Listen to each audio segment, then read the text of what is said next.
Hello everyone. ये playlist मैं purely electrical engineering students के लिए बना रहा हूँ। ये उनके मेन कॉन्सेप्ट्स के ऊपर है। जैसे मैं तो एक इलेक्ट्रिकल इंजीनियर हूँ, मैंने बीटेक इलेक्ट्रिकल इंजीनियरिंग में करी हुई है। तो मेनली फोकस मेरा इस प्लेलिस्ट का होगा कि मैं डबल ई के कोर कॉन्सेप्ट्स को भी कवर करूँ। एनालॉग तो मैं कवर कर ही रहा हूँ, वो तो मेरा एक्सपर्टीज है ही। बट मैं एक डबल ई ब्रांच के बैकग्राउंड से होने के कारण मेरे पास प्लेंटी ऑफ एक्सपीरियंस है, इंटरव्यू एक्सपीरियंस है। यहाँ पे मैं ज़्यादा टेक्निकल डेटा तो समझाऊंगा, but how to tackle interview में, इंटरव्यू कैसे टैकल करते हैं वो भी समझाऊंगा कि कैसे हमें इंटरव्यू में जवाब देना है कोर इलेक्ट्रिकल ब्रांच के क्वेश्चंस के लिए। अब मैं अभी डीसी मशीन से स्टार्ट कर रहा हूँ। सो फर्स्ट ऑफ ऑल मैं पहले वर्किंग समझाता हूँ कि अगर इंटरव्यूअर ने वर्किंग पूछा तो वर्किंग कैसे एक्सप्लेन करना है। तो हमेशा कंसिडर करना वर्किंग के लिए, हमेशा एक डीसी मोटर की वर्किंग एक्सप्लेन करने की कोशिश करना। और डीसी मशीन में भी, let me choose my pen. DC machine के अंदर भी तुम्हें हमेशा एक्सप्लेन करना है डीसी मोटर को, क्योंकि थोड़ा इजी पड़ता है। एंड होता क्या है कि इंटरव्यू के अंदर जो मेनली जो स्टूडेंट्स है वो डीसी मशीन को छोड़ के जाते हैं, डीसी मोटर को छोड़ के जाते हैं, क्योंकि उन्हें लगता है कि इसकी वर्किंग बहुत आसान है। But the harsh truth is कि सबसे ज़्यादा मुश्किल जो वर्किंग होती है हमारी डीसी मशीन की होती है, डीसी मोटर की होती है, as compare to induction machine और अपना सिंक्रोनस मशीन एज वेल। मेरे हिसाब से, मेरे अकॉर्डिंग तो जो भी सबसे ज़्यादा मुश्किल वर्किंग होती है हमारी डीसी मोटर की। हम समझते हैं ज़रा डीसी मोटर कैसे वर्क करता है। यहाँ पे आप देख सकते हैं, यहाँ पे देख सकते हैं कि हमारे पास एक, यहाँ पे डिफरेंट वाले लेता हूँ। हाँ, यहाँ पे हमारे पास ये आर्मेचर टर्मिनल है। नोट, ये सिर्फ एक टर्मिनल है, नोट आर्मेचर। ये हमारे पास टर्मिनल से हमारे पास पॉजिटिव नेगेटिव, इससे पॉजिटिव मान लेते हैं, इसे नेगेटिव मान लेते हैं। तो क्या है कि हमने अभी, मैं डीसी मोटर कंसिडर कर रहा था, हमने टर्मिनल में एक पॉजिटिव वोल्टेज दिया है, तो उसके कारण क्या है, और ये हमारे कम्यूटेटर है, ये हमारा ब्रश है, इसे हम ब्रश कहते हैं। ये हमारा कम्यूटेटर है। और हमेशा डीसी मोटर के अंदर जो है जो कम्यूटेटर है वो भी, कम्यूटेटर हमारा मूव करता है आर्मेचर वाइंडिंग के साथ। आर्मेचर वाइंडिंग, ये एक आर्मेचर वाइंडिंग दिख रही है हमें, हमें एक आर्मेचर वाइंडिंग दिख रही है। तो हमेशा हमेशा हमेशा हमारा कम्यूटेटर मूव करता है, आर्मेचर वाइंडिंग मूव नहीं करती। सॉरी, कम्यूटेटर मूव करता है आर्मेचर वाइंडिंग के साथ, वर्सेस हमारे कांस्टेंट रहते हैं। तो तो क्या हम देख सकते हैं कि हमने एक पॉजिटिव वोल्टेज यहाँ पे, एक पॉजिटिव यहाँ पे लगाया, नेगेटिव यहाँ पे लगाया, तो एक करंट यहाँ पे फ्लो कर रहा है हमारे आर्मेचर वाइंडिंग के अंदर। और ये एक परमानेंट मैग्नेट है, हमेशा एक्सप्लेन करो तो परमानेंट एक्सप्लेन करो कि ये थोड़ा इजी पड़ता है। तो ये हमारा परमानेंट मैग्नेट है। अब परमानेंट मैग्नेट जब भी हमारे किसी भी कंडक्टर, कोई भी कंडक्टर है जो मैग्नेटिक फील्ड के अंदर है, और अगर उसके अंदर कोई भी करंट फ्लो करेगा, तो उसके, और वो एक मैग्नेटिक फील्ड के अंदर है, तो मैग्नेटिक फील्ड के अंदर है, तो उसके अंदर हमेशा एक फोर्स डेवलप होगा। वो जो फोर्स होता है, उस फोर्स को हम लोरेंट्स लोरेंट्स फोर्स बोलते हैं। लोरेंट्स फोर्स बोलते हैं उसको। इस लोरेंट्स फोर्स का जो फॉर्मूला होता है ILV। और जो उसकी हम डायरेक्शन निकाल सकते हैं वो फ्लेमिंग लेफ्ट हैंड रूल से निकाल सकते हैं। तो मैं सब कुछ एक बार एक्सप्लेन कर रहा हूँ, तो तुम अपने हिसाब से इंटरव्यू के अंदर इंटरव्यू को एक्सप्लेन कर सकते हो कि कैसे एक वर्किंग हमारी डीसी मशीन की हो रही है। तो फर्स्ट ऑफ ऑल हम टर्मिनल पे अभी वोल्टेज दे रहे हैं, जो कि जिसके कारण एक करंट फ्लो हो रहा है हमारे आर्मेचर आर्मेचर वाइंडिंग में। अब जब भी एक current current conductor magnetic field में प्रेजेंट होता है, तो उस मैग्नेटिक फील्ड में प्रेजेंट होता है, तो उस पे एक फोर्स लगता है, एक फोर्स लगता है जिसको हम कहते हैं लोरेंट्स फोर्स। लोरेंट्स फोर्स कहते हैं इसे, लोरेंट्स फोर्स। और इस लोरेंट्स फोर्स की डायरेक्शन है, इसको हम फ्लेमिंग लेफ्ट हैंड रूल से निकाल सकते हैं। यहाँ पे लिखा भी है, electric current passes through a magnetic coil in a magnetic force producer torch which turns the DC motor. अब यहाँ पे एक फोर्स लग रही है, तो उस फोर्स से एक रोटेटिंग टॉर्क प्रोड्यूस होगा। अब रोटेटिंग टॉर्क है, इसको रोटेट कराएगा। अब जैसे कि ये देख सकते हैं कि अभी यहाँ पे हमने प्लस माइनस लगा दिया, हमारा प्लस माइनस लगा दिया। अब क्या है कि इसके ऊपर एक अपवर्ड फोर्स लगेगी जो इसको रोटेट कराएगी। अब मान लेते हैं कि पूरा का पूरा रोटेट हो गया है हमारा आर्मेचर वाइंडिंग। अभी इसको हम, इस वाले को हम मान लेते हैं, इस मैंने डॉट डाल दिया ताकि हम इसे डिफरेंशिएट कर सके। अब ये उठ के इस साइड आ गया हमारे पास, क्योंकि टॉर्क लग रहा है इस साइड, ऊपर की साइड टॉर्क लग रहा है, जैसे देख सकते हैं ऊपर की साइड टॉर्क लग रहा है, अभी उठ के इस साइड आ गया है। तो यहाँ पे अगर हम देखें, तो ये वाली जो वाइंडिंग, ये वाली जो साइड है, ये इस साइड आ गई है, और ये वाला इस साइड आ गया है। तो अब हम देख सकते हैं कि हमारा जो टर्मिनल वोल्टेज है, अब हमारा चेंज हो गया है, मतलब पहले इस जो डॉट वाली साइड इस पे प्लस था, अब उस पे माइनस आ गया है। तो अब इसके ऊपर करंट की डायरेक्शन भी रिवर्स हो जाएगी। तो पहले तो करंट इस डायरेक्शन में फ्लो कर रहा था, अब जो होगा वो करंट इस डायरेक्शन में फ्लो करेगा। तो यहाँ पे दिखने में तो सेम लग रही है, बट इस टर्मिनल के लिए इस डायरेक्शन में आ गया, बट इस टर्मिनल पे ये इस डायरेक्शन में था, तो हमारा करंट अपोजिट हो गया। तो क्या है, इस पे फोर्स अपोजिट लगेगी। तो ये है तो हमारा डीसी वोल्टेज, पर हम देखें तो आर्मेचर वोल्टेज पे हमारा जो करंट है वो एक तरीके से एसी करंट आ रहा है, एसी की तरह बिहेव कर रहा है। क्योंकि हम देखें तो अभी ये पूरी टाइम टाइम फ्रेम है हमारी, ये पूरी टाइम फ्रेम है जिसपे एक पॉजिटिव टर्मिनल लग रहा है अक्रॉस द टर्मिनल। बट इस टर्मिनल पे हमारा जो है इस टाइम पर आके हमारा आर्मेचर वाइंडिंग अपोजिट हो गया। तो अगर हम देखें तो इस टाइम पे हमारा पॉजिटिव वोल्टेज लग रहा है, ये प्लस माइनस पॉजिटिव वोल्टेज है, और यहाँ पे आते ही हमारा नेगेटिव में आ गया। तो हम देख सकते हैं ऐसे करके ये रिपीट करेगा, तो ऐसे करके हम देख सकते हैं कि जो आर्मेचर टर्मिनल है इसके ऊपर हमारा एक एसी वोल्टेज जनरेट हो रहा है, एसी वोल्टेज जनरेट हो रहा है, एसी करंट जनरेट हो रहा है। तो हम इंपॉर्टेंट प्रॉपर्टी आती है कि कम्यूटेटर क्या होता है। कम्यूटेटर कुछ नहीं होता, कम्यूटेटर एक तरीके से हमारा क्या करता है, कन्वर्जन कन्वर्जन परफॉर्म करता है। अगर हमारे पास डीसी मोटर है, तो डीसी मोटर में क्या करेगा वो, एज एज एसी डीसी को, क्योंकि डीसी मोटर है तो डीसी मोटर को क्या करेगा, डीसी को एसी में कन्वर्ट कर देगा। एंड अगर हमारा डीसी जनरेटर है तो डीसी जनरेटर क्या करेगा, डीसी जनरेटर में कंप्यूटर क्या करेगा, हमारा एसी को डीसी में परफॉर्म करेगा। तो हमें इसे एक तरीके से रोटेटिंग रेक्टिफायर भी कह सकते हैं इस केस में रोटेटिंग रेक्टिफायर, इस केस में हम रोटेटिंग इन्वर्टर, जो भी है इसे हम कह सकते हैं। तो अभी कम्यूटेटर की वर्किंग, कम्यूटेटर क्या होता है, कम्यूटेटर की पहली प्रॉपर्टी ये कि एसी एसी एसी को डीसी, डीसी को एसी में कन्वर्ट करता है। तो ये भी हम एक्सप्लेन कर सकते हैं वर्किंग में। एंड सेकंड इंपॉर्टेंट प्रॉपर्टी ये होती है कि जो कम्यूटेटर क्या करता है, कम्यूटेटर जो रोटर का, जो ये हमारा रोटर है। अच्छा, रोटर पे जो भी रोटर के ऊपर जो भी आर्मेज फ्लक्स प्रोड्यूस हो रहा है, रोटर के अंदर जो भी फ्लक्स प्रोड्यूस हो रहा है, रोटर के फ्लक्स को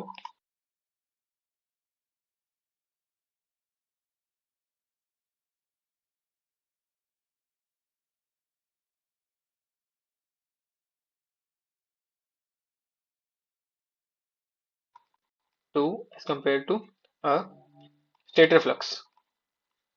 तो ये इसकी दो मेन प्रॉपर्टी होगी हमारे कंप्यूटर की, ये बहुत इंपॉर्टेंट प्रॉपर्टी है दोनों के दोनों। तो ये अगर बोलोगे तो ये भी हमारा एक प्लस पॉइंट हो गया इंटरव्यू के अंदर। तो ये हमारा कम्यूटेटर एक्शन हो गया। अब तुम ये समझ गए कि हमारा वोल्टेज कैसे, यहाँ पे वोल्टेज चेंज हो रहा है और कैसे एक फोर्स प्रोड्यूस हो रही है। तो हेंस एक रोटेटिंग टॉर्क जनरेट होगा, जिसके कारण क्या हमारा एक मोटर रोटेट करेगा और मोटर घूमने लगेगा, उसका रोटर हमारा घूमने लगेगा। तो ये हमारी वर्किंग एक्सप्लेन होगी हमारी डीसी मशीन की। तो ये पूरा पूरा वर्किंग है, ऐसे तुम समझा सकते हो, और कम्यूटेटर का एक्शन भी है तुम बता सकते हो। तो ये हमारा वर्किंग हमारा डन हो गया हमारा डीसी मशीन का। तो अब हम मूव करते हैं, अब तुम ऐसे समझा सकते हैं, एंड क्या कहते हैं, मेनली डीसी मोटर का काम, डीसी मोटर का एग्जांपल ना डीसी जनरेटर भी ऐसे एक्सप्लेन कर सकते हो, बट उसकी वर्किंग थोड़ी डिफरेंट हो जाती है। सो बट ये जो प्रिंसिपल है वो हमारा सेम ही रहता है। तो अब हम जान लेते हैं डीसी मशीन के टाइप्स, डीसी मशीन के टाइप्स हम जान लेते हैं। तो हमारे डीसी मशीन कई प्रकार की होती है डीसी मशीन। तो पहला हमारा क्या आता है, हमारा पहला आता है permanent magnet DC machine, permanent magnet. फिर आता है हमारा separately excited DC machine, separately excited DC machine. फिर हम आता है हमारा self excited DC machine, self excited DC machine. तो ये हमारा परमानेंट हो गया, सेपरेटली हो गया, और सेल्फ एक्साइटेड हो गया। तो जो मैंने वर्किंग एक्सप्लेन करी थी पहले, ये परमानेंट मैग्नेट की मैंने वर्किंग एक्सप्लेन करी थी। तो हम देख लेते हैं पहले सेपरेटली एक्साइटेड में भी फर्दर दो पार्ट होते हैं, एक होता है वोल्टेज एक्साइटेड, एक होता है करंट एक्साइटेड। तो क्या होता है सेपरेटली एक्साइटेड, जैसे नाम से दिख रहा है कि सेपरेटली एक्साइट करते हैं हम इसके फील्ड वाइंडिंग को और इसके आर्मेचर वाइंडिंग को। जैसे डीसी मशीन में हम देख सकते हैं कि ऐसे तो अभी तो ये हमारा परमानेंट मैग्नेट है, ये तो हमारा परमानेंट मैग्नेट है, ये जो दिख रहा है। बट होता क्या है कि जैसे हम परमानेंट मैग्नेट की जगह कोई और सी मैग्नेट लेते हैं तो यहाँ पे हमारी वाइंडिंग्स होती है, यहाँ पे भी वाइंडिंग होती है, यहाँ पे भी वाइंडिंग होती है। तो ये हमारा क्या एक फील्ड प्रोड्यूस करती है, तो इसे हम फील्ड वाइंडिंग बोलते हैं, जो कि स्टेटर पे होती है। और जो हमारा आर्मेचर वाइंडिंग जो कि हमारा रोटर पे होती है, तो इसे हम आर्मेचर वाइंडिंग बोलते हैं। तो हमारी दो वाइंडिंग होती है। तो ऐसे करके हम देख सकते हैं कि सेपरेटली एक्साइटेड में क्या है कि हम जो फील्ड वाइंडिंग है उसको भी सेपरेटली एक्साइट करते हैं, और जो हमारी आर्मेचर वाइंडिंग है उसको भी हम सेपरेटली एक्साइट करते हैं। तो जो हमारा वोल्टेज है, वोल्टेज एक्साइटेड में क्या है कि ये हमारी फील्ड वाइंडिंग हो गई, और ये हमारी आर्मेचर वाइंडिंग होगी। आर्मेचर को हम ऐसे रिप्रेजेंट करते हैं, ये हो गया आर्मेचर वाइंडिंग। आर्मेचर वाइंडिंग में आर्मेचर रेजिस्टेंस भी होता है। ये हमारी फील्ड वाइंडिंग होगी। अब इसके अंदर इसके अक्रॉस हम एक वोल्टेज सोर्स लगा देते हैं, वी वोल्टेज सोर्स, और इसके अक्रॉस भी एक वोल्टेज सोर्स लगा देते हैं। तो ये हो गया हमारा voltage source separately excited machine. और करंट एक्साइटेड में क्या है कि बस सब कुछ सेम होता है, बट हमारे पास एक करंट होता है यहाँ पे, और आर्मेचर वाइंडिंग के लिए भी सेम होता है। आर्मेचर वाइंडिंग में भी हम करंट देते हैं। एंड ये हो गया हमारा सेपरेटली एक्साइटेड। और फिर हमारा आता है सेल्फ एक्साइटेड। सेल्फ एक्साइटेड हमारा सबसे इंपॉर्टेंट है इसके अंदर। सबसे इंपॉर्टेंट हमारा डीसी मशीन में होता है सेल्फ एक्साइटेड डीसी मशीन, ज़्यादातर हम ये इस्तेमाल करते हैं। तो सेल्फ एक्साइटेड डीसी मशीन में भी हमारे पास तीन टाइप होते हैं। पहले तो shunt DC machine, shunt DC, series DC, series DC, and एक और होता है कंपाउंड डीसी, होता है कंपाउंड डीसी। अब क्या है, शंट डीसी का जो सर्किट डायग्राम होता है वो ऐसे बनता है शंट में। अब ये सेल्फ एक्साइटेड होती है, तो इसमें एक ही हमारे पास सोर्स होता है। जैसे ये हो गया हमारा आर्मेचर वाइंडिंग। आर्मेचर वाइंडिंग के अक्रॉस पैरेलली में, जैसे शंट का मतलब पैरेलल, तो पैरेलली में हमारी क्या होती है, फील्ड वाइंडिंग होती है। तो हमारी शंट वाइंडिंग, और shunt winding and field winding, ये हो गया। और सीरीज एक्साइटेड में क्या है कि दोनों सीरीज में होते हैं। ये हो गया हमारा सीरीज में। तो ये टाइप्स भी तुम एक्सप्लेन करोगे तो ज़्यादा बेटर रहेगा। एंड कंपाउंड में क्या है, कंपाउंड मोटर के अंदर कंपाउंड डीसी भी हमारे दो दो प्रकार के होते हैं। तो ये भी हमारे दो प्रकार के होते हैं, कंपाउंड डीसी। कंपाउंड डीसी में हमारा होता है लॉन्ग शंट, एंड यहाँ पे होता है हमारा शॉर्ट शंट। ये भी हमारे दो टाइप के होते हैं, long shunt and short shunt. And long shunt में हमारा कैसे बनता है, अब इसमें कंपाउंड में क्या है कि इन दोनों का कॉम्बिनेशन हो जाता है एक तरीके से, इन दोनों का कॉम्बिनेशन है। तो हमारे एक सीरीज में हमारा एक है सीरीज वाइंडिंग, फिर हमारा आर्मेचर वाइंडिंग, एंड फिर हमारा एक और कंपाउंड में, सॉरी लॉन्ग लॉन्ग शंट में ये सीरीज में आ जाता है, ये पैरेलल में आ जाता है। तो हमारा फील्ड वाइंडिंग है, इस इसी फील्ड फ्लक्स जनरेट करेगा, ये सीरीज फ्लक्स जनरेट करेगा, और ये हमारा आर्मेचर वाइंडिंग हो गया। ये हमारा आर्मेचर वाइंडिंग हो गया। एंड हमारा ये short shunt. And short shunt में हमारा क्या होता है, शॉर्ट शंट ऐसा बनता है हमारा आर्मेचर वाइंडिंग, एंड ये हमारा फील्ड। तो ये हमारा शॉर्ट शंट हो गया, और ये हमारा आर्मेचर। तो इसमें हम ये मेनली ये वर्किंग एक्सप्लेन कर सकते हैं, कैसे डीसी मशीन हमारी वर्क करती है। डीसी मोटर एग्जांपल लेकर, डीसी मशीन के ये सारे टाइप्स होते हैं। एंड सबसे जो इम्पोर्टेंट होता है हमारा सेल्फ एक्साइटेड डीसी मशीन होता है। ज़्यादातर जो है हम इसी इसी का इस्तेमाल कर रहे होते हैं, और यही ज़्यादातर इंटरव्यू में पूछा जाता है। एंड जो सबसे ज़्यादा मेन टॉपिक होता है डीसी मशीन के अंदर, डीसी मशीन कंट्रोल होता है। तो अब क्या है कि जो हमारा बैक ईएमएफ, ये हमारा आर्मेचर वाइंडिंग के अंदर एक बैक ईएमएफ जनरेट हो रहा होता है। तो इस बैक ईएमएफ को हम कैसे लिखते हैं, बैक ईएमएफ का जो फॉर्मूला होता है, आ, जो डीसी मोटर के अंदर बैक ईएमएफ जनरेट हो रहा होता है, डीसी मशीन के अंदर एक वोल्टेज जनरेट डीसी जनरेटर के अंदर एक वोल्टेज जनरेट हो रहा होता है। दोनों सेम ही होते हैं, बट डिपेंड करता है कि बैक ईएमएफ हम बोलते हैं मोटर के केस में, एंड जो हम जनरेटेड वोल्टेज बोलते हैं हम जनरेटर के केस में। तो बैक ईएमएफ का जो फॉर्मूला या फिर जनरेटिंग ईएमएफ का जो भी फॉर्मूला होता है वो होता है P Q Z N by 60 A. And अभी पी क्या होता है, पी हमारा नंबर ऑफ पोल्स हमारा पी होता है, और फाइव होता है हमारा फ्लक्स कट जो होता है हमारे आर्मेचर वाइंडिंग के अंदर। तो मतलब फ्लक्स जो जनरेट हो रहा है आर्मेचर वाइंडिंग के अंदर, वो होता है हमारा फाइव। जेड होता है number of conductor, total number of conductors. N होता है हमारा स्पीड, जो कि हमारा आरपीएम में होता है, या फिर हमारा रेडियन पर सेकेंड में होता है, पर सेकेंड। 60 तो हमारा कांस्टेंट, और ए हमारा number of parallel path. Number of parallel path हमारा 2 होता है वेव बाइंडिंग के लिए, एक वेव बाइंडिंग के लिए। और A is equal to P, P होता है नंबर ऑफ पोल्स हमारा वेव बाइंडिंग के लिए। और दूसरा होता है हमारा ये शायद मैं थोड़ा भूल चुका हूँ, तो ये तुम एक बार देख लेना। एंड वेव 2 होता है वेव बाइंडिंग के लिए, ए होता है ए इज इक्वल टू बी होता है। ये मेरे को याद नहीं आ रहा, बट ये वेव बाइंडिंग हमारा एक जो हमारा क्या होता है, जो हमारा स्टेटर वाइंडिंग्स होता है उनको एक पर्टिकुलर मैनर में लगाने का तरीका होता है हमारा वेव बाइंडिंग। और एक और होता है, तो मेनली ये बस इतना याद रख लेना, ज़्यादा कुछ पूछते नहीं इसमें।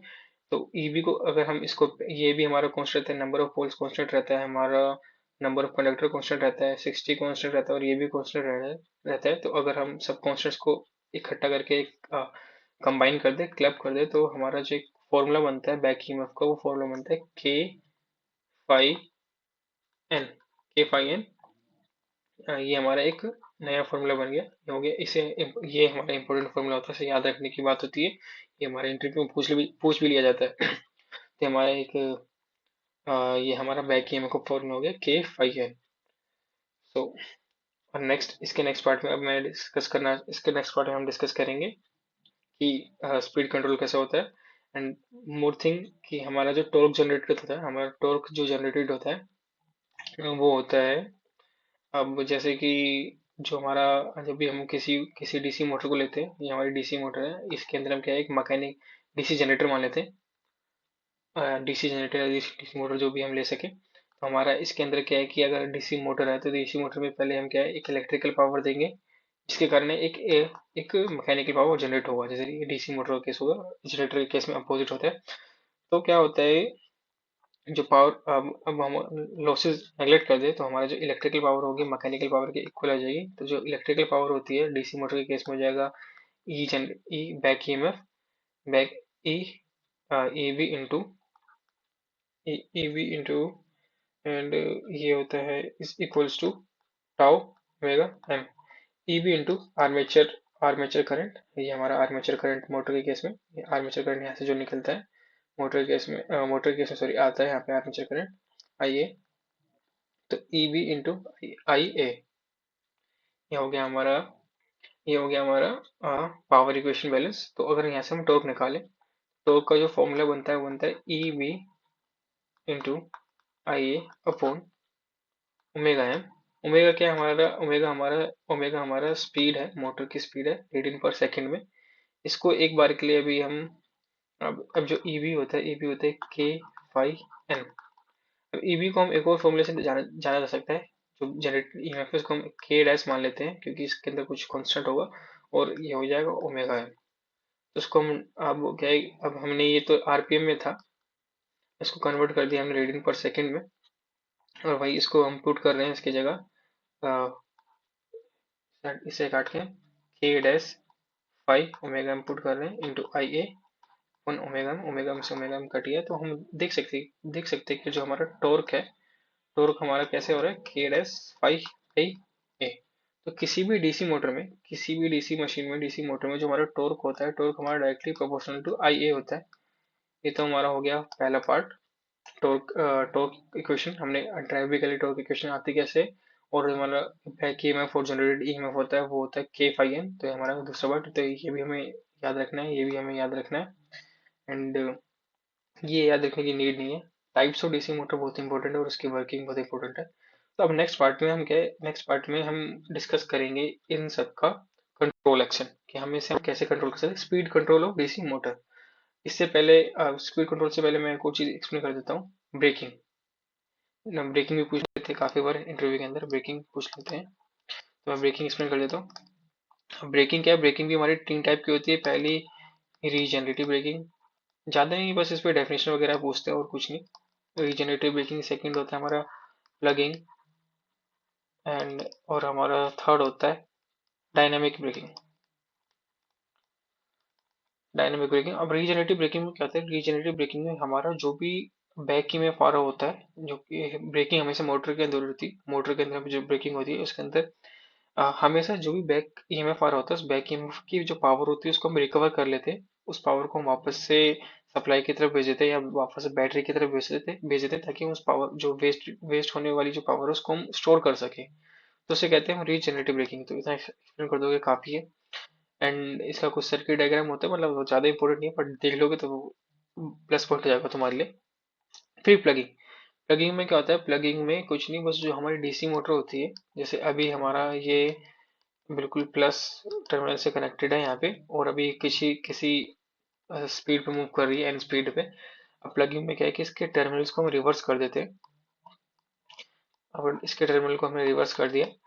अब क्या है कि इसके ऊपर एक नेगेटिव टॉर्क जनरेट होना स्टार्ट हो जाएगा और इसकी स्पीड ड्रास्टिकली डिक्रीज करेगी। मतलब प्लगिंग को हम इसलिए कि स्पीड को ड्रास्टिकली डिक्रीज करते हैं, और जो इसकी जो भी वेस्टेड हीट है उसको हम रजिस्टर में वेस्ट कर देते हैं। वेस्टेड जो पावर है उसको हम रजिस्टर में वेस्ट कर देते हैं ताकि वो हीट के फॉर्म में निकल जाए। एंड फिर आता है डायनेमिक। डायनेमिक में हम कुछ नहीं, डायनेमिक में हम बस जो अपनी पावर सप्लाई होती है उसको ऑफ कर देते हैं। डायनेमिक में हम ये करते हैं, उसकी पावर सप्लाई को ऑफ कर देते हैं और जो जितनी भी वेस्टेज हीट है उसको रजिस्टर के थ्रू पास करा देते हैं। तो ये हमारा रिजेक्टिव ब्रेकिंग, प्लगिंग और डायनेमिक होता है। तो थैंक यू, इस वीडियो के लिए इतना ही। नेक्स्ट वीडियो में हम क्या है कि जो भी इसके जो भी कंट्रोल एक्शन है वो डिस्कस करेंगे।